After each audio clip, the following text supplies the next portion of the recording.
Assalamualaikum warahmatullahi wabarakatuh. Kami dari kelompok 1 kelas 16 akan mempresentasikan hasil dari RBL kami. Dan di sini ada anggota-anggota kelompok 1 dan langsung aja kita mulai presentasinya.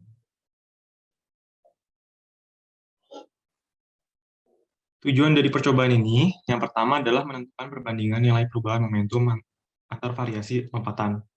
Yang kedua, menentukan perbandingan nilai perubahan energi antar variasi lompatan. Yang ketiga, menentukan kecepatan, dan posisi terhadap waktu yang disajikan dalam bentuk grafik menggunakan perangkat lunak menganalisis gerakan, yaitu tracker.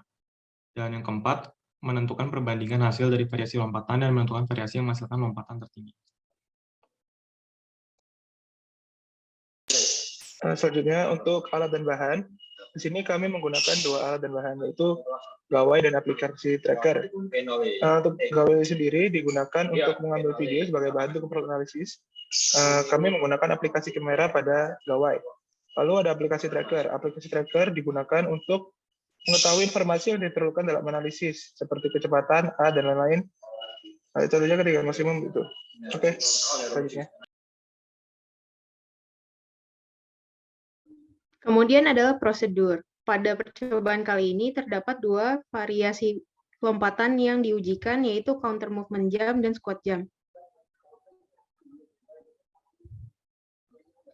Tahapan melakukan counter movement jump adalah pertama berdiri tegak, kemudian bengkokkan kaki seperti melakukan gerakan squat dengan badan dicondongkan ke depan, kemudian lakukan tolakan dengan kaki, lalu melompat secara vertikal dan lakukan pendaratan, kemudian kembali ke posisi awal. Untuk prosedur squat jump, yang pertama harus dilakukan adalah membengkokkan kaki sesuai posisi jongkok, squat, dan menjaga posisi badan agar tidak condong ke depan. Kemudian, lakukan tolakan dengan kaki lalu melompat secara vertikal, dan lakukan pendaratan serta kembali ke posisi awal.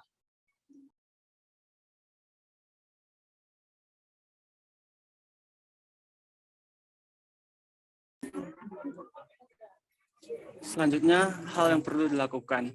Yang pertama, menghitung ketinggian lompat dan waktu lompat berdasarkan analisis dari hasil perangkat lunak tracker. Yang kedua, menghitung kecepatan take off dengan memanfaatkan hukum kekekalan energi mekanik dan kinematika. Yang ketiga, menghitung perubahan momentum dengan metode impulse momentum. Yang keempat, menghitung perubahan energi dengan teorema usaha energi. Yang kelima, menentukan kecepatan, percepatan, dan posisi terhadap waktu yang disajikan dalam bentuk grafik. Dan yang terakhir, menentukan variasi lompatan yang menghasilkan lompatan tertinggi.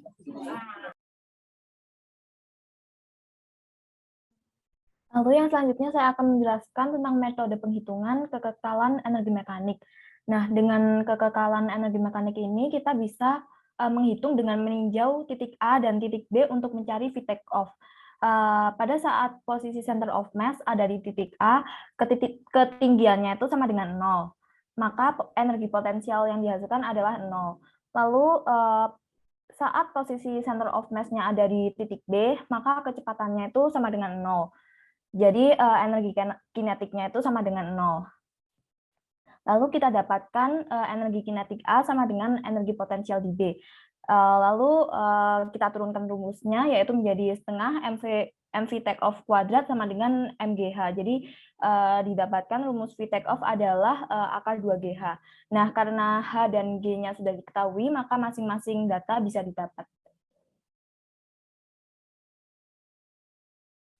Selanjutnya adalah metode penghitungan menggunakan metode kinematika. Dengan menggunakan hukum kinematika, jika kita mengasumsikan V bernilai 0 saat berada di puncak, dan waktu di udara itu 2 kali lipat dari waktu di take off hingga ke puncak, maka didapatkan rumus sebagai berikut, yaitu V take off sama dengan setengah kali gravitasi kali TF, dengan VTO merupakan V take off dan TF merupakan waktu benda di udara. Lalu yang ketiga adalah metode penghitungan dengan menggunakan metode impuls dan momentum. Impuls itu adalah perubahan momentum, dan rumus perubahan momentum dirumuskan sebagai berikut.